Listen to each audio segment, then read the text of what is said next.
श्रीमहागणाधिपतये नमः।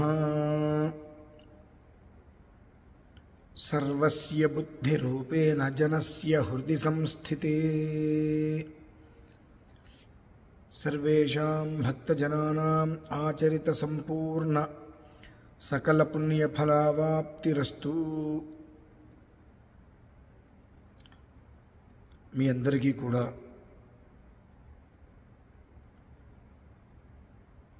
ఒక యోగకరమైనటువంటి విషయాన్ని వివరించాలి అనే ఉద్దేశంతో ఈ వీడియో మీ ముందుకు తీసుకుని వస్తున్నాను. మానవ జీవిత మహేతిహాసమునందు 6 పుష్కరముల అనంతరం అనగా 72 సంవత్సరాల పిదప హృదయలక్ష్మీ కమలనాథ అనేటువంటి అద్భుతమైనటువంటి యోగం మనకు చివరి శుక్రవారం, శ్రావణ మాసంలో చివరి శుక్రవారం రానున్నది. దాని యొక్క సార్థక నామం హృదయలక్ష్మీ కమలనాథ అనేటువంటి సార్థక నామంగా 72 సంవత్సరాల అనంతరం పునరావృతం అయినటువంటిది విశేషం. మీరు ఎవరైనా ఎక్కడ ఉన్నా ఎలాంటి పరిస్థితులలో ఉన్నా ఒక చిన్న పరిహారం వలన ఇది లేదు అనేటువంటి పదం ఆ కుటుంబంలో ఉండదు. ఇంకా అది ఎవరి నమ్మకం వారిది, అవును అనుకోవచ్చు, కాదు అనుకోవచ్చు, ఎవరి ఇష్టం వారిది. కానీ ప్రతి ఒక్కరూ కూడా ఏమాత్రం అవకాశం ఉన్నా తిలా పాపహరాన్నిత్యం విష్ణోర్దేహ సముద్భవ పాపం హరంతు మే క్షిప్రం అతశాంతిం ప్రయచ్చమే అని చెప్పి వెంకటేశ్వర స్వామి వారి విగ్రహం లేదా ఫోటో, విష్ణుమూర్తి వారి విగ్రహం లేదా ఫోటో, ఆ ఫోటోకి సాయంకాలము సమయమునందు చక్కగా దోషెడుతో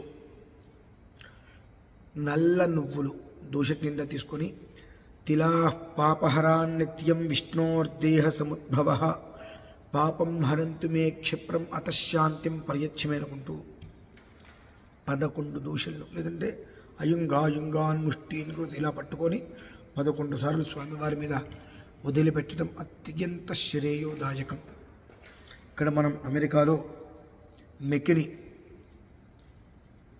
RVVSS టెంపుల్ నందు ఆ రోజు సాయంకాలం విష్ణు సహస్రనామం అందులో ఉండేటువంటి ఒక అద్భుతమైన శ్లోకంతో మహామంత్ర పాశుపత ప్రకారంగా నిర్వహించడం జరుగుతుంది.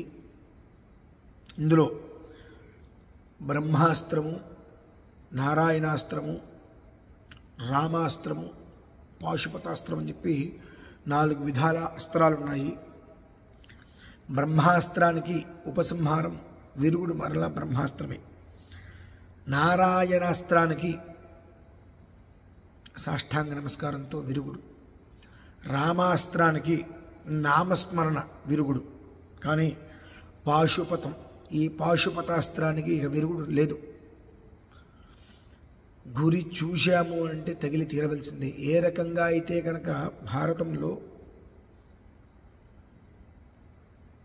అభిమన్యుణ్ణి వధించిన అనంతరం రేపు సాయంత్రం సూర్యాస్తమానంలోపు సైంధవుణ్ణి సంహరిస్తాను, లేకపోతే అర్జునుడి యొక్క ప్రాణాలు అనంతవాయులో కలిసిపోతాయని చెప్పి అర్జునుడు ప్రతిజ్ఞ చేస్తాడు. ఆ సమయంలో సైంధవుణ్ణి రక్షించడం కోసం కంచుకోట కట్టినప్పటికీ కూడా అస్తమానం సమీపించేటువంటి సమయానికి అక్కడ కొన్ని జరిగేవన్నీ సెకండరీ. సమయానికి పాశుపతాస్త్రంతో సైంధవుడి యొక్క శిరస్సును ఖండించి ఆ ఖండించినటువంటి శిరస్సు ఎక్కడో సప్తసాగరాల అవతల సైంధవుడి యొక్క తండ్రి వృద్ధక్షత్రుడు అర్ఘ్యప్రదానమిస్తూ ఉంటాడు. ఆ సమయంలో శిరస్సును ఖండించిన అనంతరం ఈ యొక్క పాశుపతాస్త్రంతో ఆ అస్తమానానికి శిరస్సును ఖండించిన శిరస్సు కింద పడకూడదని శ్రీకృష్ణ పరమాత్మ చెప్తే పాశుపతాస్త్రంతో ఆ ఒక శిరస్సును కొడితే 7 సముద్రాల అవతలకి వెళ్ళి అక్కడ వృద్ధక్షత్రుడు అని చెప్పి సైంధవుడి యొక్క తండ్రి అర్ఘ్యప్రదానం ఇస్తుంటే ఆయన చేతిలో పడేటట్టుగా కొడతారు. అదే పాశుపతము అని అంటారు. ఆ మంత్ర ప్రయోగం అది. అటువంటి మహామంత్ర ప్రయోగంతో విష్ణు సహస్రనామంతో మన ఆర్వీవీఎస్ఎస్ టెంపుల్ మెకినీలో అత్యంత మంత్ర విధానాన్ని అనుసరించి నిర్వహణ జరుగుతుంది. అలాగే మీరందరూ కూడా తమ ఏమాత్రం అవకాశం ఉన్నా ఆ మంత్రశక్తిని అందించుకోవడం కోసం పునః ఆవృత్తి చేసుకోవడం కోసం ఆలయానికి వచ్చి చక్కగా మీ స్వహస్తాలతో స్వామివారికి అర్చన చేసుకోవచ్చు. లేని పక్షం ఇంట్లో అయినా సరే అయితే దోషడు లేదా ఒక గుప్పెడు నువ్వులతో స్వామివారిని అర్చించండి. అదేంటండి నువ్వులతో అర్చించమంటున్నారేంటి అనేటువంటి అక్కర్లేని సందేహాల జోలికి వెళ్ళకండి. ఇందాకే ఒక శ్లోకం చెప్పాను. తిలాహ పాపహరాన్నిత్యం విష్ణోర్దేహ సముద్భవ.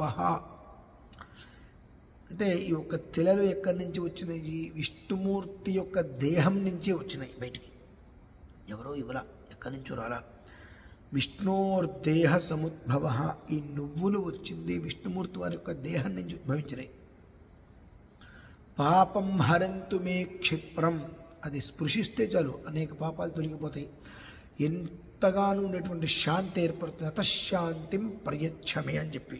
కనుక అనవసరమైనటువంటి ఆలోచనలు పెట్టుకొని చక్కటి సమయాన్ని వృధా చేసుకోకండి. ఒక విషయం సభాముఖంగా ఒక వీడియోలో కొన్ని లక్షల మందికి తెలిసేలా చెప్పామంటే దాని వెనకాల మేము ఎంత సాధన చేసి ఉంటాం అనే ఒక విషయాన్ని మాత్రమే తీసుకొని ఆ తిలలతో విష్ణుమూర్తి వారికి చేసేటువంటి అర్చనలో అంటే కమలేక్షుడు, ఆయన పేరే కమలేక్షుడు, కమలనాథుడు అని మనం అంటూ ఉంటాం. ఆ కమలేక్షునికి చేసేటువంటి అర్చన అత్యంత శక్తివంతమైనటువంటిది. కనుక ప్రతి ఒక్కరూ కూడా అర్థం చేసుకొని మీ జీవితంలో మరలా అనేటువంటిది ఇబ్బందికరమైన రోజులు రాకుండా సుఖశాంతుల్ని పరిపూర్ణంగా అనుగ్రహించేటువంటిది ఏదైనా ఉన్నది అంటే